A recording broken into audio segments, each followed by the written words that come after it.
Evelyn to Philip, February 22nd, 1945, email. My dearest sweetheart, well, today I did it. Even though there was a slight drizzle, I kept my promise and took Adele down to have her picture made. It was quite an experience and one which I shall try to relate this evening. Adele wore the outfit Ruth bought her for her first birthday. Her aqua pleated skirt and white pleated blouse, both of which are trimmed with multicolored flowers. Her little locket, aqua socks, and white shoes. I combed her hair plainly, parted in the center and pulled up, curls in the back, hanging down. Ed went down with us and took Adele back. He arrived back just before pouring rain came down. At the studio, which by the way is one of the loveliest I've ever seen, Adele ran around saying, "It's all right, Mommy, I can run around." If Adele looks as well on those two poses as she did in person, well, honey, all I can say is that she'll look positively beautiful. No one there could take their eyes off her, and she had a grand time. The photographer is a foreign fellow who knows his stuff. There were two poses, one standing, the other sitting, with one leg under her. He gave her a medium-sized leather ball to play with and took her pictures with her holding it. She was most cooperative, for which he was most thankful, and smiled prettily. To catch her attention, he'd poke an ostrich feather at her, and she'd reply rather indignantly, "Stop it!" I told them that I intend to send the proofs overseas and it's okay with them, but for one exception. Do not expose them to the light. It will take plenty of time for you to get the proofs and to return them to me, so please adhere to their wishes, honey, when the proofs arrive. I expect them within a few days and will mail them to you straight away, but pronto. They charged me an additional $1 besides the $1 I paid for the coupon in order to get the full pose. If they do not turn out well, I still have the other coupon and will take another stab at it.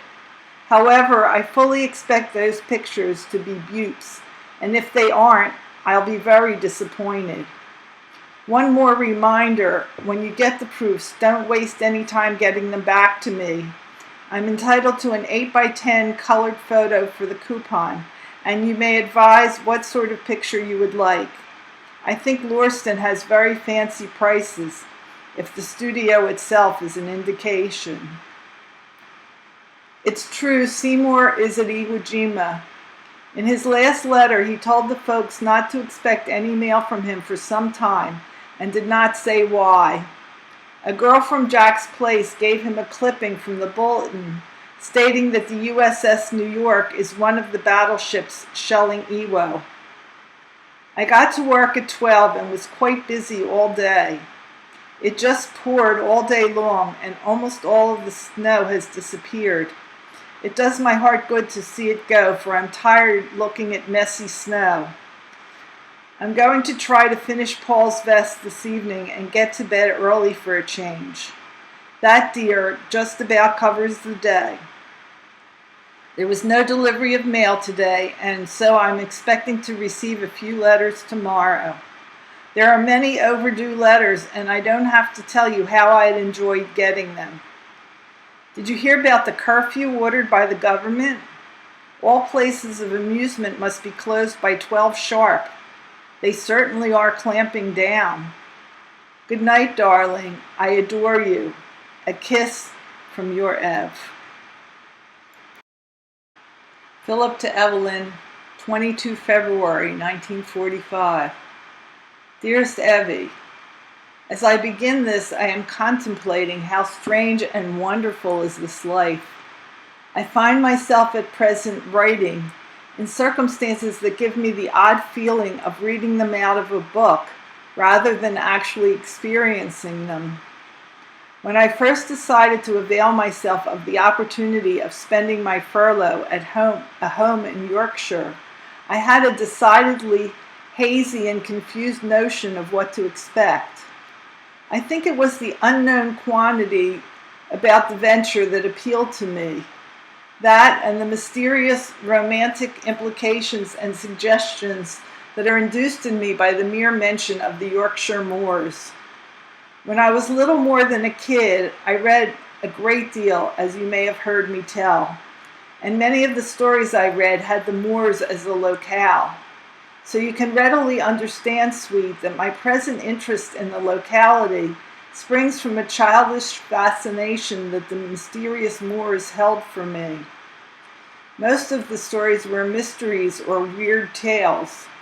At any rate, the moors were invariably described as barren, mysterious wastelands where all sorts of evil were wont to take place, and I must confess that my imagination was colored and influenced by the things I had read. Thus, throughout the long journey up here, my fancy was largely preoccupied along the lines I have mentioned. The details of the trip would only bore you, honey. Suffice it to say that I traveled approximately 250 miles in approximately 11 hours on 4 separate trains to reach my destination.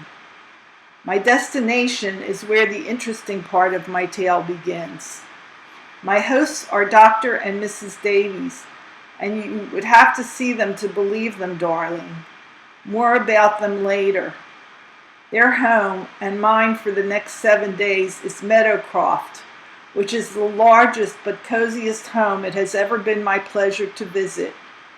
I don't know yet exactly how many rooms there are, but you may judge there are a goodly number from the fact that there are 3 bathrooms, a music room, library, living room, etc.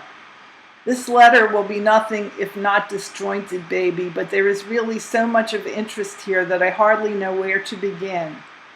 But suppose I tell you my experiences in their order of occurrence and point out the personalities and places as I come to them.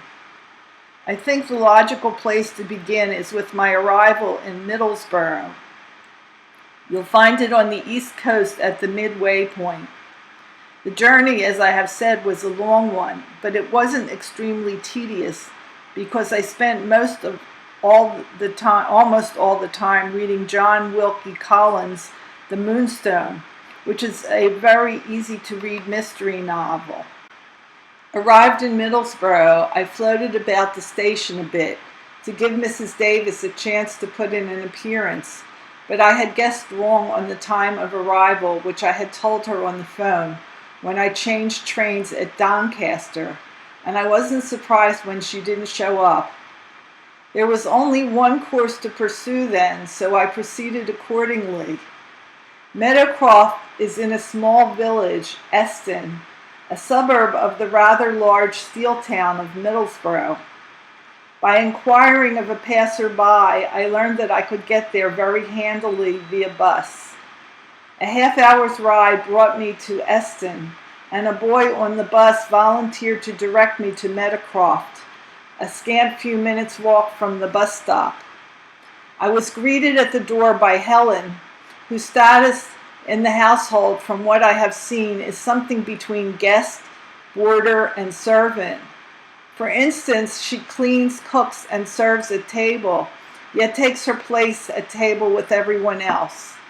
There is also an older woman, younger than her gray hair indicates, handsome and very well preserved, as the saying goes, and very quiet and unobtrusive, who is pretty much the same status as Helen. From what I can glean, they are both guests, but because of the large house and the Davis predilection for company, they chip in to do the chores that in pre-war days were attended by 3 servants and a gardener. While I'm at the business of describing personalities, I may as well tell you about the doctor and Mrs. Davis. To begin with, the doctor is a well-set-up gentleman in his early 50s, I should judge, cordial, sincere in his speech, which is at all times interesting and educational, more anon, likable, sociable, and withal a perfect gentleman and host. He is, of course, a very busy man, yet he has still to leave the house without first ascertaining our plans for the interval of his absence. It is very endearing, Chippy, the way he checks with Mrs. Davis about our creature comforts and entertainment. Mrs. Davis is a small but slim and well-formed woman of 47 years. She is blonde, vivacious, very active in the Red Cross Women's Volunteer Service, children's welfare, etc., etc. Already I have formed a great admiration for her. She is considerate of her guests, almost to the point of embarrassment, but she is evidently so used to having guests in the house that one cannot help but feel that it is all part and parcel of her life. There is much more I could tell you, sweet, about the Davises, but I will leave it to your imagination to deduce from their actions what sort of people they are. At present there is one other person in the house. Helen introduced us in the living room after I had been shown my room, that is, our room, after I had freshened up in a bathroom that would be considered very nice even by American standards. Sergeant Ernie Stark, 8th Air Force, is a very intelligent Brooklyn boy and a lanceman to boot. He is tall, dark, and fairly good-looking, has a BA degree, and reminds me in many ways of Mike Nierenberg. He is a wonderful conversationalist and quite an intellectual, being well versed in literature, music, politics, and current events. His vocabulary is such that when he talks, he sounds as if he were reading from a book or an article in a newspaper. So much for Ernie for the time being. We have another guest in the household, a Commander Tim Healy of His Majesty's Navy. He is a handsome, boyish-looking little guy, also very well-spoken and fully as erudite as Ernie.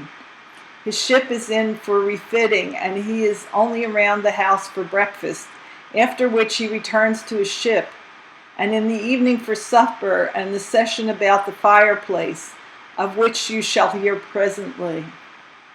The preceding series of thumbnail sketches just about covers the personalities. A word more about Meadowcroft. It is a detached house in a line of detached houses which, together with the entire little village of Eston, nestle in the lie of the lovely Cleveland Hills. The showpiece of the place is the rock garden, which begins just outside the French windows of the living room. There are vine-covered arbors and trellises, which, from the colored snapshots which Mrs. Davis has shown us, are in the spring and summer replete with red and pink roses, honeysuckle, and other blooms, the names of which escape me at the moment. The rock gardens are separated by flagstone walks and harbor a profusion of various colorful flowers that in season make the place an eye-filling riot of color and fragrance. Right now the prevailing color is the green of plants, evergreen shrubs, and hedges, but it is easy to imagine that it must be a lovely place when everything is in bloom. Beyond the garden is a lawn tennis court, unused now, but lying ready for happier days to come. Beyond that, a wooden latticed fence, and beyond that, a small declivity in the ground where, in 1940, the Germans dropped a 750-pound bomb, which, most fortunately for the Davises and their neighbors, failed to explode. The living room, as are all the other rooms, is furnished with an eye to utility and solid comfort, with an eye to utility and solid comfort than to show. Everything from the dark ivory wallpaper to the leather upholstered chairs and sofa and wooden easy chairs with mohair covered pillow seats and occasional tables is some shade of brown. The rugs covering the 14 by 20 foot approximately expanse of hardwood parquetry flooring are the Persian type, with geometric designs in red, blue, and black. All the chairs, 5 of them, are grouped around the small fireplace, which throws a cozy heat in the evening. and whose dancing flames and hot coals I have found most relaxing and conducive to concentration of thought. But at this point, Chippy, I'll tell you what has transpired up till now. I believe I left off where I met Ernie in the living room. Well, that was about 4:30 p.m. We smoked and chatted a while, and then the doctor came in to greet and meet me. This he did with a hearty squeeze of hand clasps and a friendly smile and a few welcoming words. He asked the usual questions of me, about my trip, etc., etc., and we settled down before the fire for a three-cornered powwow. This didn't last long, however, because 5 minutes later, Mrs. Davis breezed in. I used breeze advisedly. She's that type of dynamic little lady. It appeared she had driven to the station to meet me, but failing to do so, had taken a British soldier just back from 10 years' service in India to his home and mother. Mrs. Davis, if you haven't already gained that impression, is a veritable dynamo, always busy at something or other, but still managing to be the perfect hostess, and a very intelligent and charming woman withal. She was dressed in her Red Cross uniform when she came in, and after meeting us, Ernie and myself immediately began to do things about tea, which is the snack of toast and jam, cake, cheese, and tea, which is served between 4:30 and 5:30. Supper is at 8 o'clock. Well, sweet, it was really remarkable how quickly the doctor and his wife made us feel welcome and put us at our ease. They were both great and entertaining conversationalists, and equally good listeners when either Ernie or I had something to say. We are the first American guests they have had, although they have had Norwegian sailors and Canadian soldiers and airmen, and they made no effort to hide their interest in us and kept drawing us out about ourselves and things American. After tea, the men, Dr. Davis, Commander Healy, Ernie, and myself, adjourned to the living room where we smoked and talked till supper time, while the women, Mrs. Davis, Mrs. Payne, and Helen, cleaned up the tea things in the kitchen and prepared the evening meal. The conversation before the hearth never flagged for a moment, and my three companions were such entertaining company that the interval of about 2 hours sped by unnoticed. I know you must be wondering just what part I took in the conversation, Chippy, and I suspect that you picture me sitting back, content to listen. But the plain truth is that I have overcome my tendency to shyness with strangers, and I'm rather proud to admit that I contributed at least my fair share. Moreover, I'm sure that what I did have to say, and the topics range from world affairs to boxing and music, was taken in good part and appreciated. This delightful interlude, as I have said, lasted till 8 o'clock, when we were called in to supper. We were 7 at table, the 3 women and 4 men.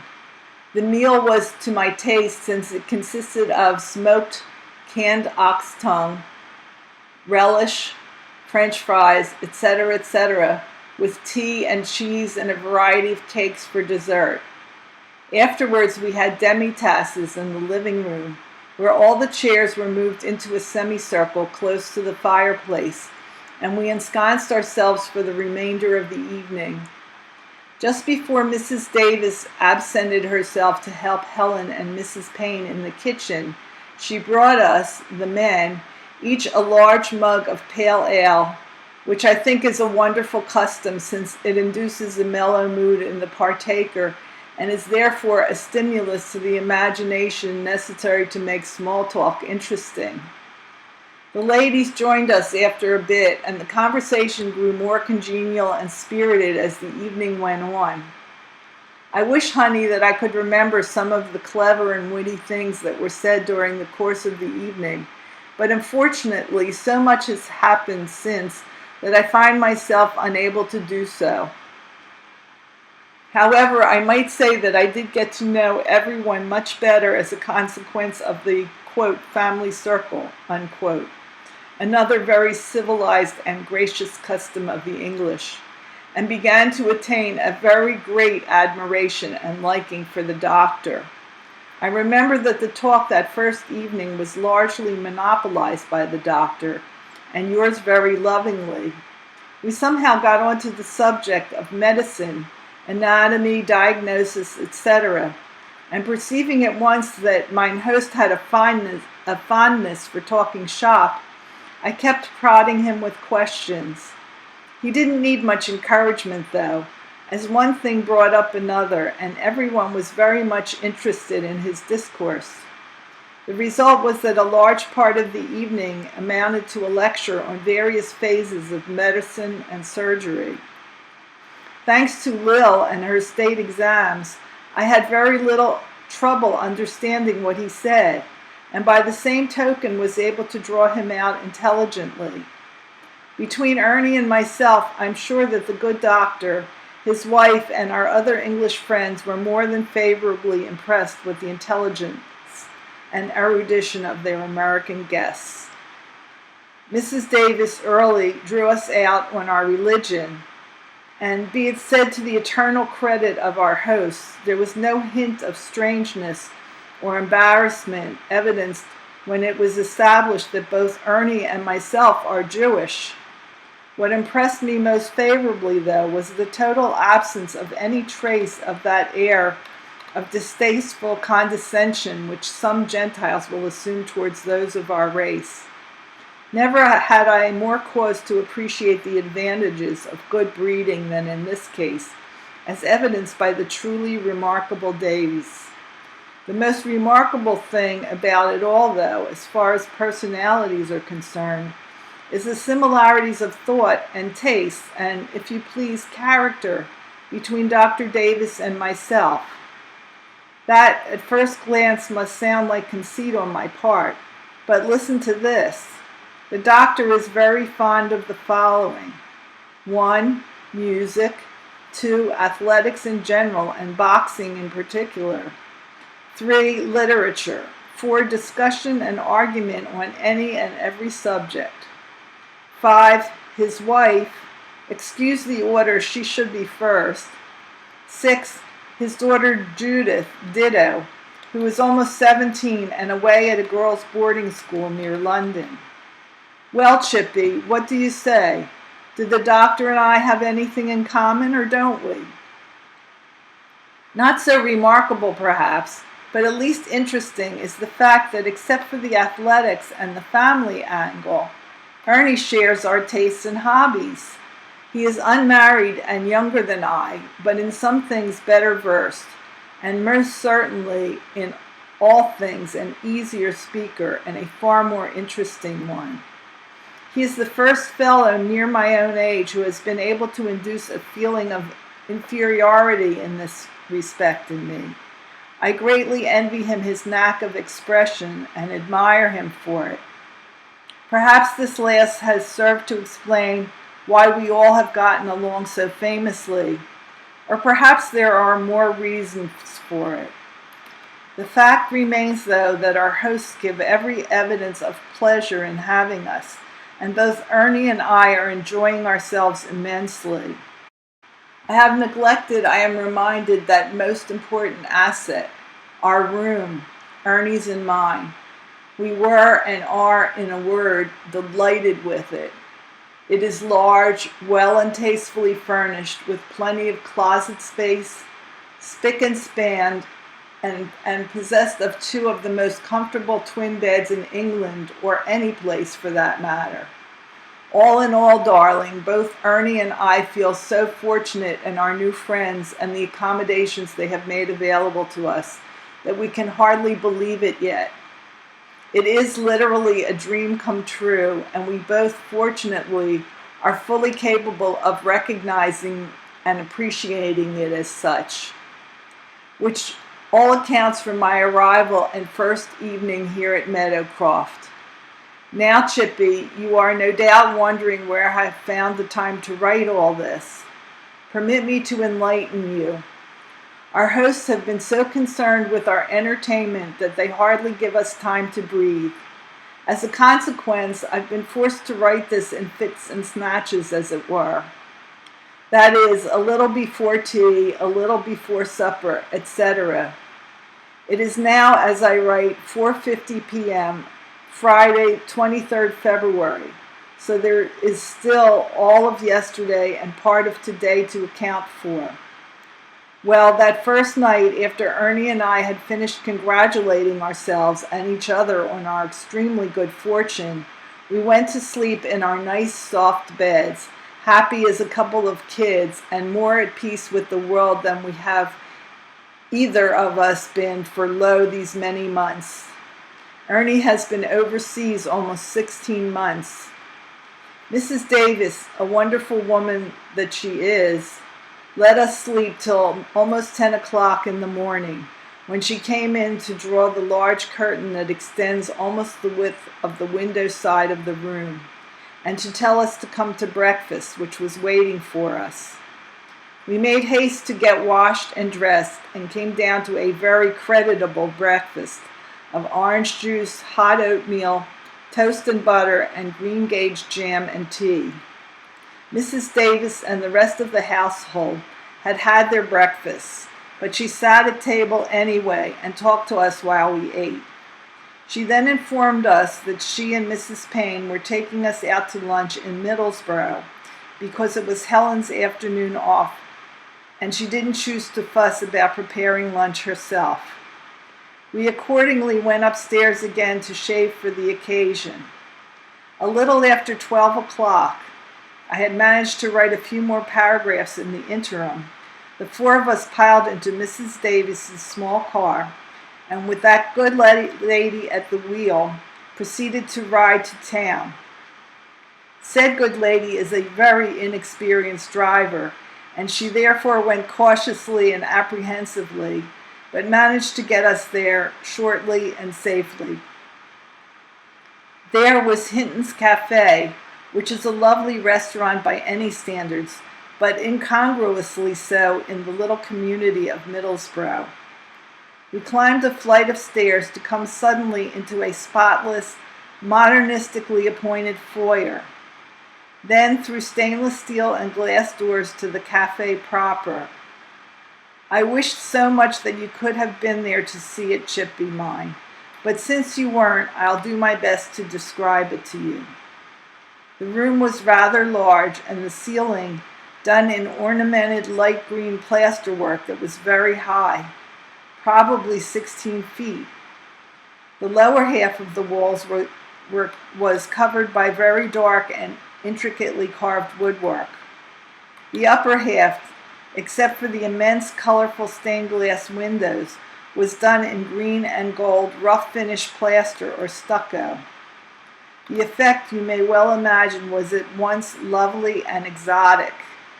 The meal of kidney and beef pie, mashed potatoes, green cabbage, and a delicious pineapple sundae, which was largely whipped cream and demitasse, was very tasty and entirely in keeping with the atmosphere of the place. The talk over the table was largely Ernie and myself telling the ladies about our trips overseas. Ernie's experiences, though, were the more interesting because he came over on a Liberator via South America and Africa.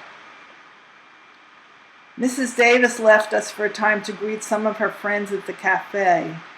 Both she and her husband are tremendously popular, which, if you know them, is hardly surprising. Then we went shopping for groceries.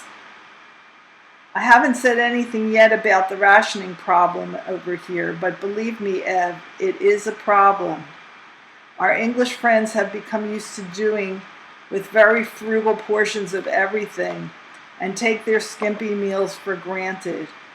But this is both Ernie's and my first experience with the rigors of rationing, and we were surprised to note that we eat in our own mess halls at each meal the equivalent of the average Englishman's allotment of 3 or 4 meals. It would be on my conscience if I thought I were depriving our hosts of rations, but fortunately the Army provides ration points for men going on furlough, and these we turned over to our hostess shortly after we arrived. We returned to Meadowcroft at 5:30 and had tea directly. Commodore Healy was waiting for us in the living room, having had his tea at the prescribed time, 4:30.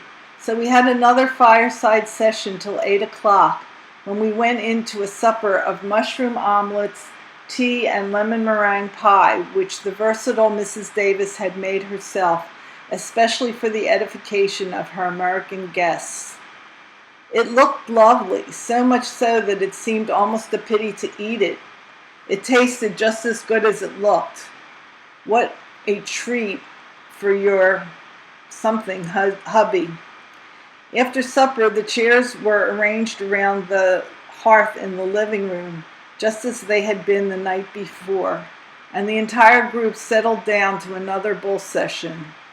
Mrs. Davis and Mrs. Payne, who was the doctor's secretary, incidentally, occupied themselves with their knitting while the doctor told of his experiences as a captain in the last war. His athletic experiences, both as participant and spectator, and something of his experiences abroad. The doctor's zest for life is invigorating. His evident relish for living is a joy to behold, and he has the knack of communicating his pleasures to his audience. In recounting some particularly thrilling item, he gets as excited as the veriest schoolboy, and one cannot help but feel his excitement. Then occasionally he would make reference to Mabs, as he calls Mrs. Davis, and she would chuckle reminiscently. These two are still very much in love, and like us, sweet, they have been inseparable, except also like us when, quote, Wally, end quote, was in the Army from 1914 to 1918. They have traveled all through the continent and have cruised with other British celebrities, MPs and such, to Egypt, where they visited Cairo, Alexandria, and other places. In 1927, they cruised 2,000 miles to Matapan in the Greek archipelago to see the total eclipse of the sun from a good vantage point. The doctor still gets highly outraged when he recalls that some people didn't bother to get out of bed at 6 a.m. to see the eclipse. I particularly like the way the doctor addresses Mrs. Davis. It is invariably "Mummy" or "my darling." His inflection in either case is endearingly and tenderly matter-of-fact. I could go on and on about the Davises, sweet, but there is so much to tell, but I've hardly begun to tell you of our activities, which are already 2 days old as I write this. The following morning was, I think, Thursday, 23 February. Mrs. Davis came into our room to draw the curtains and tell us that breakfast was waiting. This was at 9:30. After eating, while Mrs. Davis was busy with Helen and another girl in cleaning up the breakfast things, dusting and cleaning, Ernie read a book while I busied myself with this manuscript. After our hostess had finished her chores and we had all had lunch, she informed us that she was going to take us for a drive to Saltburn-on-the-Sea. Mrs. Payne was busy and the doctor was making his visits, so just the three of us went. It was a lovely and interesting drive with our chauffeur, Mrs. Davis, pointing out the various points of interest, such as the home of President Grover Cleveland's daughter, the ancient almshouses built by Sir Christopher Wren, and the large estates of various nobility that have lived in this neighborhood for centuries past. Most interesting, though, was Saltburn itself. The view from the large avenue fronting the beach, but some 100-odd feet above it, is awe-inspiring, no less. In the near distance, a series of serrated ridges roll down to the beach. Further on, a magnificent bluff falls some 300 feet sheerly and dramatically into the sea. The scope of the landscape is almost infinite, since the North Sea stretches far away to the far, far horizon, but the bluff and the sloping ridges are sharply outlined against the sea, and the contrast of the vivid green of the hills against the misty gray of the sea is at once strange, beautiful, and wonderful to contemplate. If I were an artist, I should certainly love to paint that majestic cliff and the sea-curried hills. Mrs. Davis was all for taking the walk down the steep winding road to the beach. From the way she almost loped across the pebble-strewn beach without slackening pace an iota, I thought she was going in for a dip straight away. At that, we had to retreat a few steps to keep our feet from getting wet. We didn't stay very long because it was getting on to tea time. Just long enough for Mrs. Davis to act as thrilled as a little girl at being so close to the sea after almost 6 years. The beaches were heavily mined in expectation of invasion after Dunkirk, so it was impossible to go near the place until recently when the mines were removed. There are gun emplacements, barbed wire, and large concrete tank blocks all along the waterfront and in the entrance of every street leading off it. But the work of dismantling these defenses has begun. On the way back, Mrs. Davis told us something of those apprehensive, suspenseful days when a German invasion was almost taken for granted, and of the determination of the English people to fight to the last and die rather than capitulate to the Hun. She told us that she and Wally had agreed to take poison if all hope of winning the fight ever vanished. It's one thing to read about the courage of our English friends in the paper, Chippy, but quite another to see the evidences of it with your own eyes, and to live with people who demonstrate it by their every thought and action. We returned by another route from the one we had come by, and Mrs. Davis pointed out some other historically interesting points. The remainder of the evening was spent pretty much as the others, except that the talk was more intimate and general. Everyone asked everyone questions about his background, family, etc., and at our hostess' request, Ernie and I showed what snapshots we carry with us around. I always keep the latest batch of You and the Pumpkin in my blouse breast pocket, and everyone said the most complimentary things about my family. I pointed out to Dr. Davis the malformation of Adele's legs, and by comparing earlier photos with those taken a few months later, reached the opinion that she was apparently outgrowing it. Yesterday, Friday, the 24th, Ernie and I were left largely to our own devices during the day, although both the doctor and Mrs. Davis came in at intervals to see if there was anything we needed or would care for. Ernie, after tiring of reading, decided to climb up the hills to an old Roman lookout post that has stood at the summit for over 1,000 years. I preferred to go on with this and rode undisturbed for the remainder of the afternoon. I thoroughly enjoy writing to you under these circumstances, sweet, because I am relaxed, in very pleasant surrounding, and, as you may have noticed, have plenty to write about. Ernie came back just before tea time, all thrilled with the fact that he had carved his name in the ancient lookout tower. I knocked off writing at that time. After tea, first Ernie, then I, had hot baths. It was the first time I've tubbed in years, and got shaved for supper and the theater.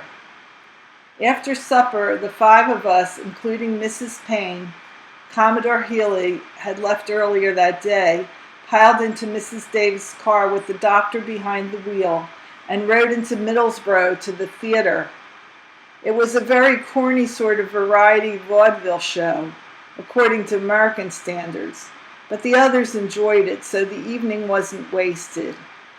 Arrived back at Meadowcroft, we had tea and biscuits around the fireplace, and the doctor put some of his records on the radio-phono combination. He is very fond of music performed by glee clubs, choirs, choruses, etc., and played some really beautiful music performed by the Kentucky minstrels.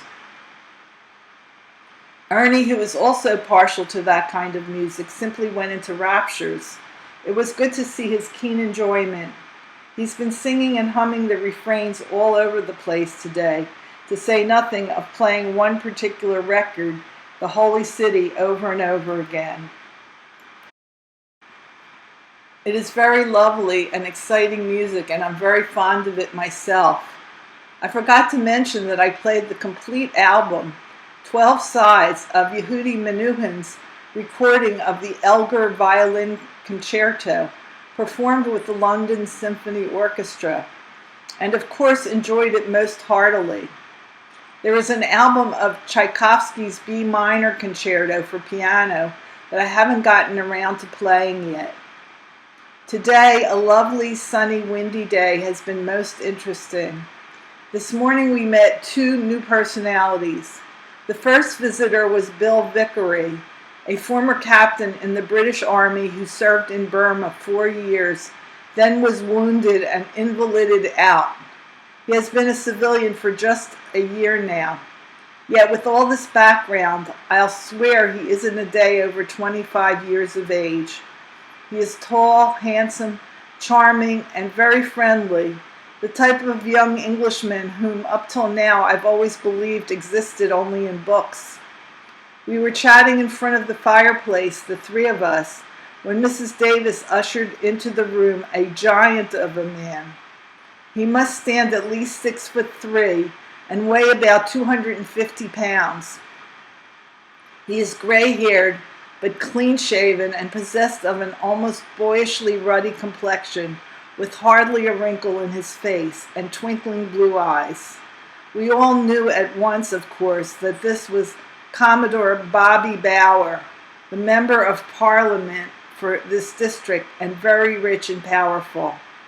On being introduced, he smiled and offered his hand, but I've met his sort of joker before, and in the split second that it took me to extend my own paw, I determined to squeeze just as hard as I instinctively felt he was going to.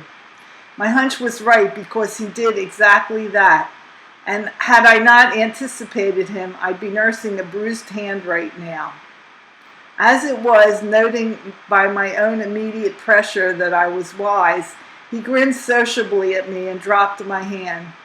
He is quite a guy, this Bobby, as both Dr. and Mrs. Davis so quaintly call him. He had been the subject of conversation quite often in our bull sessions, and I think he'd be very much surprised at all we know about him from the Davises. For instance, his father was that world-renowned figure of Edgar Wallace's Sanders on the River. I don't know if you've ever heard of him, Chippy, but Hollywood made a picture of that name about his amazing career. George Sanders, I believe, played the title role. Bobby Bower is Sanders' son and heir, and is the owner of a large estate in Putney, a castle, I don't know where, and a townhouse in London. But what he doesn't know is that the Davises delight in telling us of his most amusing domestic problems. He has 7 children, and the youngest 2 of the offspring are very spoiled and often distract and harass him. The doctor tells an amusing anecdote in this connection. The Commodore had disciplined his youngest and most precocious child earlier in the day, and at the supper table, she, the kid, looked daggers at her pater. He squirmed uncomfortably under the hostile stare for a while, but finally, losing his temper, turned to his wife and, pounding the table, shouted, "Henrietta, I won't have that child look at me that way." When the doctor told us the story as only he could tell it, we roared. I don't know how amusing it sounds to you, honey, but I thought it was delicious. Ernie almost went into convulsions. Today, too, I discovered the sunroom. Mrs. Davis came in to find me writing and suggested that that would I like the sunroom for writing. Sunroom, I said. I thought this was the sunroom. And it certainly might have been, because the sun was literally streaming through the French windows into the living room. But the sunroom proved to be a cozy little glass-fronted room on the second floor, and that is where I spent the morning writing much of this. Ernie went off for a few beers with Bill Vickery. When I declined to go along, Bill wanted to know how come, so I told him quite frankly that I had had to take a laxative and was afraid to leave the house. This struck our English friend as being very funny, because he got a great laugh out of it.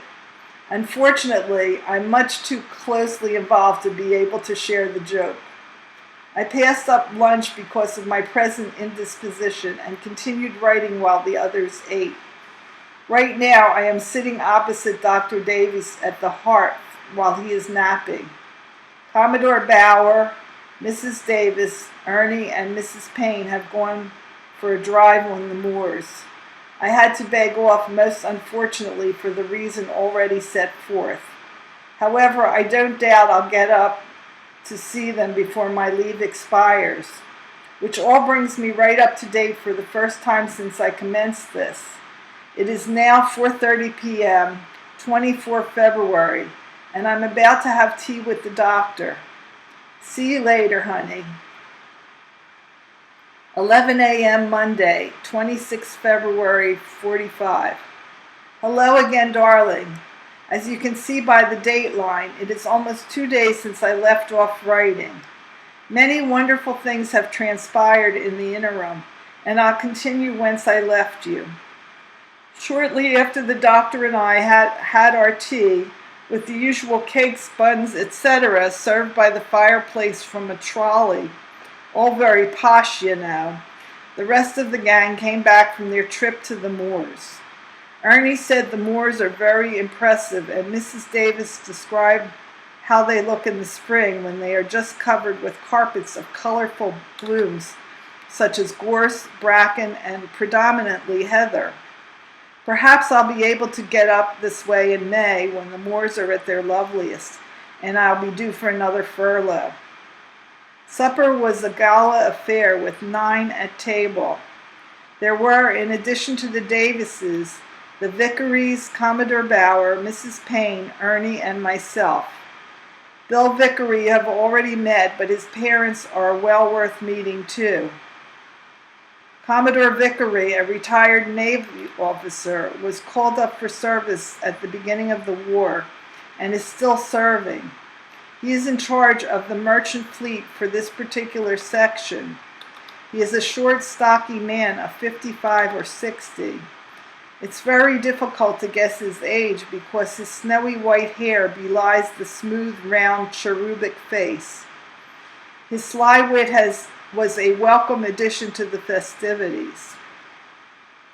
Mrs. Vickery is a tall, attractive woman of 50 or thereabouts, with rather sharp yet attractive features, which were most charmingly animated most of the time. She is a bit of a mugger, if you know what I mean, but on her it looked good. She was almost touchingly concerned that I was not feeling well. Everyone enjoyed the ox tongue that had been reserved for just such an occasion. Seems that Commodore Bower gave Mrs. Davis 2 7-pound cans of this tongue about 3 years ago. This was the second can. Everyone, including myself, because I was feeling much better by this time, was in high spirits, and the chatter about the table was in keeping with the general mood. Commodore Bower, at Mrs. Davis' instigation, told a few amusing tales in Welsh and Cockney dialects that we all enjoyed. After supper, we all adjourned to the living room for a 9-handed game of English rummy. And what a game! We used 3 decks of cards. Commodore Bower, who proved to be a little slow in picking up the game, came in for a good deal of good-natured ribbing. The doctor was feeling devilish and kept stealing Mrs. Vickery's chips, to that good lady's great indignation. But the game itself was the greatest source of amusement. The suspense is terrific, and before we had been playing an hour, everyone was in a decided state of nerves. I was exceedingly lucky at the outset and led the field for the first 3 innings, but being inexperienced at the game, I made the mistake of being rather extravagant with my quota of 10 chips, with the result that I was left high and dry in the final inning, and Commodore Vickery just beat me out. Everyone, even Commodore Bauer, who has a true aristocratic temper and was inwardly fuming at his own obtuseness, to everyone's great amusement, enjoyed the game immensely. It was 11:30 when we finished, and we were all emotionally worn to a frazzle by the great demands the game made on our nerves and tempers.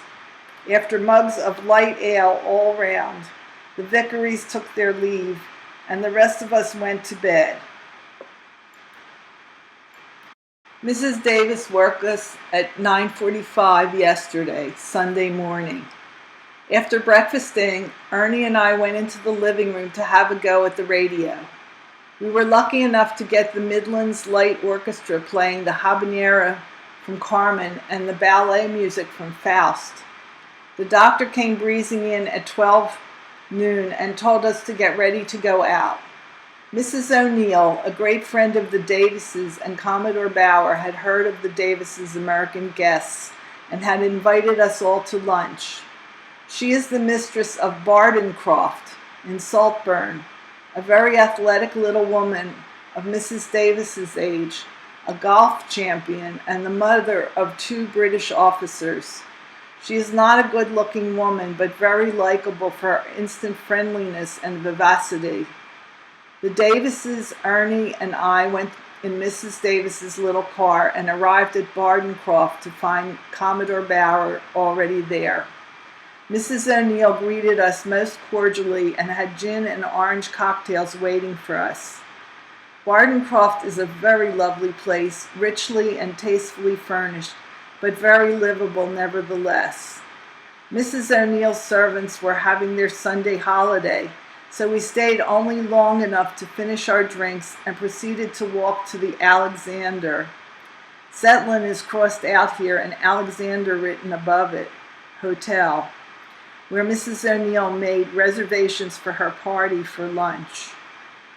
The hotel fronts on the heights above the seacoast, and the view of Hunt's Cliff, the bluff which I have previously described, and the surrounding country and the sea is unexcelled from this point.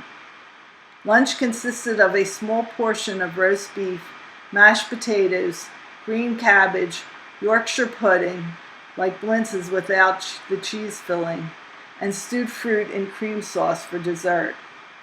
After eating, we went to the lounge where we relaxed comfortably and smoked while Mrs. O'Neill served demi-tasses.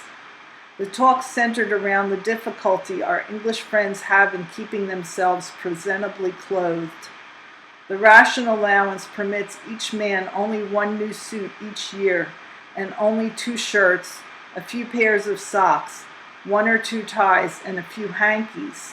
The result is that our esteemed MP, Commodore Bauer, is forced to wear the same suit of clothes day in, day out, and has to resort to his navy shirts and socks and underwear to remain at least presentable. Dr. Davis is an even worse case, since he has no navy clothes to fall back on and is much harder on clothes than the Commodore. The women's wardrobes are in a very sad state indeed, and you would be appalled, I know, Chippy, if you could see the clothes they are forced to wear. Altogether, in spite of their wealth and position, our friends, judging by American standards, are very, very poorly turned out. They could, of course, get almost anything they needed through the black market, but they are intensely patriotic and never give that possibility a second thought. So we sat and chatted for an hour or so. Then we left the hotel to take a walk along the sands, as our host called the beach. There was a rough sea running and a fresh, exhilarating breeze. The doctor, who hadn't been down to the sea in years, was delighted with everything, as were all of us. We had spontaneously coupled off, the two ladies, Commodore Bower and Ernie, and the doctor and I. We walked perhaps half a mile when the ladies, who had been setting a terrific pace, turned about. In the process of reversing ourselves, I somehow lost the doctor and found myself beside Mrs. Davis. We had a very nice and confidential chat all the way back, and I enjoyed it thoroughly. Mrs. Davis, like her husband, is Welsh, which accounts for their great love of music, and this was the main topic of conversation, although we talked about many things. We all paused for a while at the pavilion where we leaned against the iron railing and admired the truly wonderful view of Hunt's Cliff against the sea. The ladies suggested that we return by way of the Italian Gardens, which are the showplace of the surrounding woods. Ernie and I were all for it, but the Commodore and the doctor were tired and preferred the shorter route. So Ernie, the ladies, who seemed to be indefatigable, and I took the picturesque wooden road built against the side of a rather steep hill, while the other two went the other way. I have learned that England is full of eye-filling scenic beauties, but among them the Italian Gardens at Saltburn-on-the-Sea are among the most striking. Even at this unfavorable time of year, they are unforgettably lovely. I kept wishing that you were beside me, Ev, to enjoy it too, and made a mental note that one day, if it is ever possible, we must tour England and visit this place. I continue to miss you very keenly, Chippy, whenever I am stirred by beauty in any form. And it is this feeling of incompleteness that keeps me from enjoying everything as wholeheartedly as I might were you with me to share it all. I'm sure you would love this country at first sight could you but see it, honey, and I've regretted 100 times since I arrived that you can't. But we're still young, Chippy, and I, for one, am full of hope, even confidence that we will be able someday to see some of these beautiful and wonderful things together. But to get on, we arrived back at Bardencroft to find Dr. Davis and the commander comfortably ensconced in the living room. We couldn't stay long because we had a date for tea with the Honorable Alfred Edwards and his wife at Hemble Hill, their home in the nearby town of Guisborough. Mr. Edwards is also a member of Parliament, a socialist, and a representative from East Middlesbrough. Hemble Hill, like Meadowcroft and Bardencroft, is also a very lovely home, but the view of the nearby Cleveland Hills and a particularly striking height known as Roseley Topping is infinitely better than from either of the other places. The house has a very plain exterior, with perfectly straight walls that don't look like much of anything, but the interior is quite another manner. It is beautifully furnished and decorated in the modern manner, rather surprisingly when you consider that the Edwards are fairly old people. Mrs. Edwards, who must have been a beauty in her day, and whose gentleness and kindness are at once apparent, greeted us all very warmly. Mr. Edwards, a handsome, middle-sized fellow of some 55 years, with attractive silver-gray hair, did likewise. It occurred to me at the time that our American gentlemen would do well to take lessons in manners becoming a host from these English gentlemen. You will scarcely believe this, darling, but both the doctor and Commodore Bower, who has been about a good bit of the time, have yet to precede either Ernie or myself through a door at any time. Consider this. If you have any doubt at all of the democratic instincts of training of these highly placed Britishers, there we were, all clustered in the hallway, dispensing with the usual amenities of introductions, hellos, how have you beens, etc. By we, I mean no less than two, count them, members of Parliament, a doctor, the doctor's wife, and the wife of one of the MPs, and of course a sergeant and a corporal in the U.S. Army. Yet, when after the ladies had gone into the dining room and the men were clustered about the door, Ernie and I were the first to go in. This is how it came about. Ernie and I most naturally hung back to allow the others to go in. Mr. Edwards, being the host, promptly took his place behind us, Ernie and me. When I motioned the doctor to go ahead, he in turn fell in behind us, since we were his guests, and motioned us to go ahead. Commodore Bauer, for no particular reason other than sheer courtesy, hung back and motioned us onward, with the result that a sergeant and corporal, U.S. Army, preceded 2 members of Parliament and a doctor into the dining room. It all took much less time than it takes to tell about, of course, but as naturally as it all happened, I couldn't help but feeling tremendously impressed with the consummate graciousness and innate democracy of these gentlemen.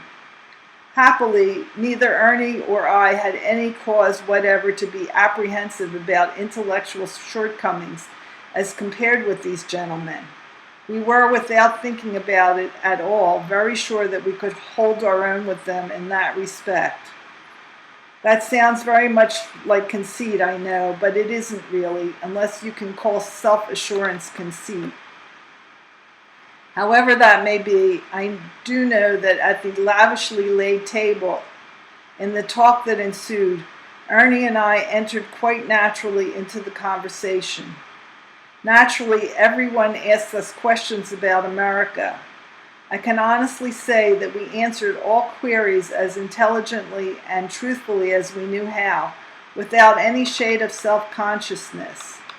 How could anyone feel self-conscious or shy before such people? Mrs. Edwards, at whose left I sat, asked me where my home is.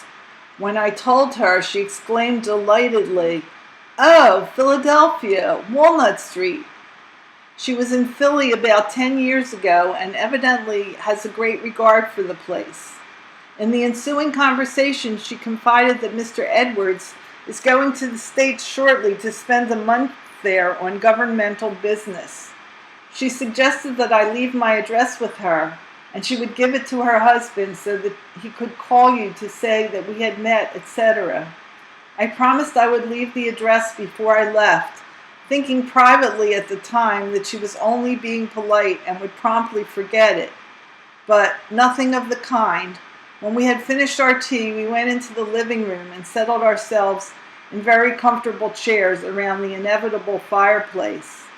Commander Bauer, who is a conservative, is possessed of a most sarcastic wit, and this he exercised at the expense of the socialist Mr. Edwards. The 2 MPs indulged in a good-natured bit of give and take, and both being blessed with a keen sense of humor, got a great kick out of poking fun at each other.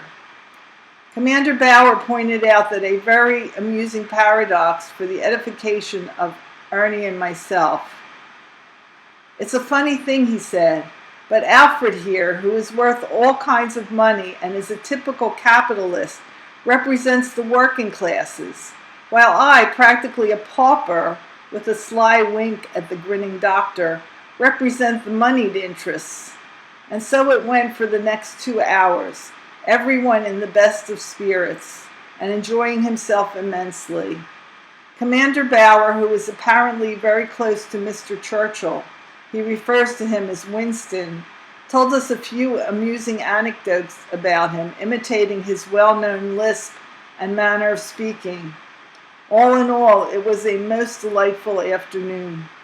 So much so that when I consider the circumstances in retrospect, I have the odd feeling that I must have dreamed it. Just as we rose to take our leave, Mrs. Edwards came to me with a notebook and asked me to jot down your address, and assured me that if it were at all possible, Mr. Edwards would give you a ring. I'm not sure that I got the phone number right. MIC 8207, but he has the address and name and should find it handily in the phone book. Just before we got into the car, our host and hostess had come out to see us off, Mr. Edwards asked us to look him up if we ever got to London, and he would take us into the House of Commons to see Parliament in session. We thanked him and assured him that we would certainly take advantage of his kind offer if we ever got the opportunity. Arrived back at Meadowcross, we, the Commodore, Ernie, and I, loafed in the living room while the doctor went off to get the ale, and Mrs. Davies busied herself with getting the table laid for supper. After supper, we all adjourned to the music room for what the Davies are pleased to call, quote, a musical evening, end quote. It was a most happy time we had from 9 o'clock till midnight. Mrs. Davies played the large concert grand piano, while the doctor sang Welsh folk tunes in a husky baritone. The doctor, the Commodore, and Mrs. Davies collaborated to sing some old English sea chanties. Ernie and the Commodore tried to outdo each other in remembering excerpts from Gilbert and Sullivan's Mikado, Gondoliers, HMS Pinafore, and others. No one was the least bit self-conscious, and everyone chipped in at the top of his voice whenever the thing being played or sung was familiar. Even the reserved Mrs. Payne chimed in from time to time. And yours very lovingly obliged by contributing the Londonderry air on Judith's violin to Mrs. Davis's piano accompaniment, and generally playing along with anything that was even remotely familiar. The doctor usually goes to bed at 11, and from that time till 12 kept remarking that it was way past his bedtime, but he was having such a good time that he just couldn't pull himself away. Finally, we all took pity on the doctor and called a halt. It was a wonderful way to top off a perfectly wonderful day, one I shall never forget. Just before we turned in, I suggested to Ernie that we take a trip into town and get a nice bouquet for Mrs. Davis as a token of appreciation for her hospitality. He concurred immediately, of course. Accordingly, just after lunch the next day, Monday, we hopped on a bus and were in Middlesbrough within a half hour. We went directly to the florist that we had noted on our previous excursion into town for lunch with Mrs. Davies and Mrs. Payne. We had our hearts set on roses, but they were only available on a week's notice to London at 10s, $2 per rose. This, of course, was prohibitive. There was a plentiful stock of daffodils on hand, and they were very attractive, I thought, so we walked out to see if we could find another shop. We hadn't gone 10 steps before we were hailed from across the street. We looked round to see Bill Vickery looking very handsome and British in his tweed suit and cap striding toward us. When we told him what we were doing in town and of our failure to accomplish anything, he told us to tag along and strode purposefully back into the shop we had just left. Commodore Vickery's son is well known and well thought of in these parts because the woman owner of the shop was most eager to accommodate us when Bill explained what we wanted and for what purpose. The roses, of course, were still out of the question, but she assured us that she was receiving a fresh stock on the morrow, and that if we would leave everything to her, she would see to it personally that Mrs. Davis received a really worthy bouquet of the nicest flowers that were available. Bill said that would be fine, so Ernie wrote in sincerest appreciation on a card to accompany the bouquet, and we each signed it. Which reminds me of a very pleasant sidelight that I have neglected to tell you about. Ernie is addressed by everyone as just that, Ernie, and I, by the same token, am Philip to everyone. It is very pleasing somehow to hear one's first name sounded again, especially in the clipped accent of our British friends. After we had concluded our business at the florist's, we went along with Bill while he shopped for a shirt and pajamas. Then he suggested that we stop over to see his father and perhaps have a look at the practice firing range.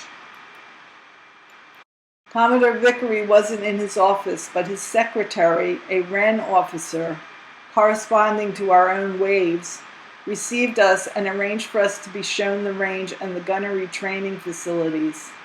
Bill Vickery had an appointment, but he left us in the care of the gunnery instructor, who explained everything very painstakingly. The anti-aircraft range proved to be heaps of fun. It is designed on the same principles as the Fells Planetarium in the Franklin Museum. Motion pictures of dive-bombing enemy aircraft are projected on the concave white plaster ceiling and wall, and the gunners fire a machine gun electrically at them. The noise of the diving planes as well as the gun are faithfully reproduced, and the whole effect is realistic and thrilling. A yellow spotlight shows where the bullets are hitting, so that it is easy to determine whether or not any hits are being scored. After the instructor showed us how to sight in and fire the gun, first Ernie and then I took a crack at it and did pretty well, if I say so myself. Then we had a go at the E-boat range, which was also a lot of fun. After looking over the large 4-inch and 12-pounder naval guns and the rocket-firing paraphernalia, we thanked our guide for his trouble and left. We returned to Meadowcroft about 5:30. Tea was already set out for us, and we pitched right in. Finishing with that, we, Ernie and I, cleared the table and brought the dishes into the kitchen, where I hung around and chatted with Mrs. Davis and Mrs. Payne while they prepared a delicious supper of bacon and fresh poached eggs on fried bread. Did I tell you that Mrs. Davis has 9 hens and tends them herself? She is more than a good cook. She is an authority, no less, on cookery, and before the war imposed the necessity of keeping her own house, used to broadcast cooking lessons and lecture on the dietetics for BBC. She has a degree in domestic sciences from the university, and the doctor is rightfully proud of his MABs. The rest of the evening was spent in the music room in quiet talk and relaxation. We somehow got onto the subject of babies, and I told them all about our own big doings, about 28-29 November 42. I went into great detail, and they all thought it most amusing, especially the trip down to the hospital. Oh yes, I forgot to tell you, Commodore Bauer had to leave for London while we were in town, so we didn't get to say goodbye to him. But before he left, he told Mrs. Davis to tender us his regrets, that he couldn't see us before he departed, and that we must come to his home, Sisgar Castle, on our next furlough. Mrs. Davis herself was tremendously impressed that he should ask us, and said as much, and this is why. Sisgar Castle is the ancestral home of the Commodore's wife's family, the Stricklands. It is situated on a 2,000-acre estate in the beautiful lake country near Lake Windermere, and is the oldest inhabited castle in England. Moreover, the Stricklands are one of the oldest families in England, and have, down through the centuries, ever been intimate friends of the royal families. Well, honey, what do you say to that, eh? Do you wonder that I can't help feeling I'm dreaming all this? That is the kind of invitation that it would be sheer folly to disregard, and Ernie and I have agreed to visit the Commodore in May when we are again due for leaves, if it is at all possible. Well, darling, that just about covers everything. I am writing this in the living room. The time is just 3 p.m. and the date is 27 February. We start back to camp tomorrow morning, and I need hardly tell you, sweet, how we hate to leave Meadowcroft and our friends the Davises. It has been one of the happiest weeks of my life. I can hardly remember when I have enjoyed myself as much, and will never forget the things I have seen and the people I have met. But the thing that makes it all completely perfect is the fact that I have been able to communicate something of it all to you via this manuscript. However, baby, I must ask just one favor of you in return. Perhaps you have guessed what it might be. That's right. Please, Chippy, write to Dr. and Mrs. W. Davis, Meadowcroft, Eston, Middlesbrough, Yorkshire, England. Mrs. Davies had said something about writing to you, and she may well do so. I'll never underestimate her proclivities for getting things done. But she is really a very, very busy woman, and she may not be able to find the time. I know full well, Ev, darling, that you are very much in like case, but I do wish you could manage it somehow. I had hoped that I would find time to write some other letters, but I have had to snatch odd moments all week in order to get this written, and I still owe all those letters. It's very discouraging, Ev, especially when I remember that I'll be getting back to base at the busiest time of the month for me, and will hardly find time to keep you posted, let alone all the others. I only hope they appreciate my difficulties in this respect, so they can excuse me for my entirely unintentional neglect. My dearest love to you, my sweet, and to my precious Adele, and to Mom, and Harry and Goldie and Diana and all the Pallers, and best regards to all our neighbors. Lovingly, your Phil. P.S. I am splitting this among several envelopes in order to get it to you as quickly as possible. Hope they all get there at once. Bye now, darling. Here's a kiss for you and one for my pumpkin. P.P.S. enclosed is the snapshot showing Mrs. Davis in her garden.